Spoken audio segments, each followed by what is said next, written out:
السلام عليكم. النهارده هنعرف ازاي نصلح محبس الزاوية لو بيفوت معانا.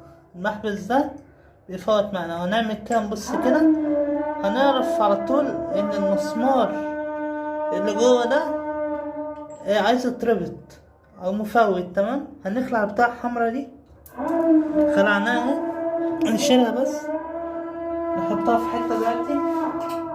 البتاع دي يا جماعة الزرار ده اللي عامل زي الزرار ده هنحطها على جنب. بعد كده هنبص كده نلاقي المسمار طالع من مكانه. تمام. طيب دلوقتي هنربط المسمار معاكم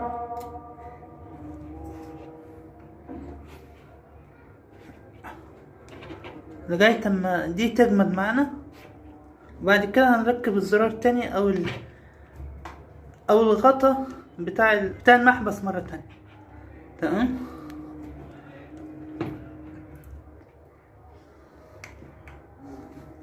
هنربطها كويس عشان متفوتش معانا تاني.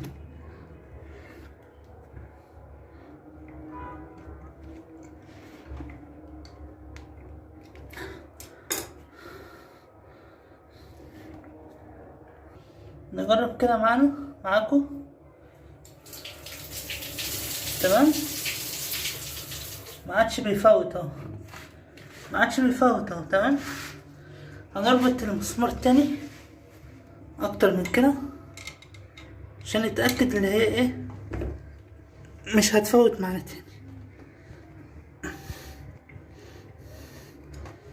خلاص كده اتربط معانا.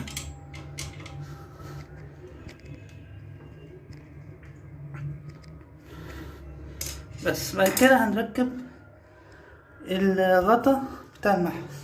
بعد كده هنجيب غطا المحبس اهو وهنركبه مكانه تاني.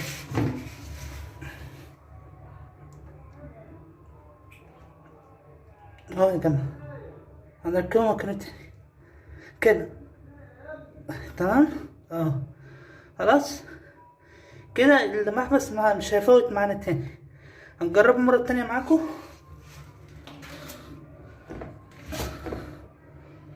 بسم الله الرحمن الرحيم. تمام اه. الاول كنت بفتحه كان بيفوت معايا، اقفله تاني وافتحه تاني يفوت معايا تاني. لو الفيديو عجبكم دوسوا لايك واشتراك في القناة وضغطوا على زر الجرس، وشكرا لكم.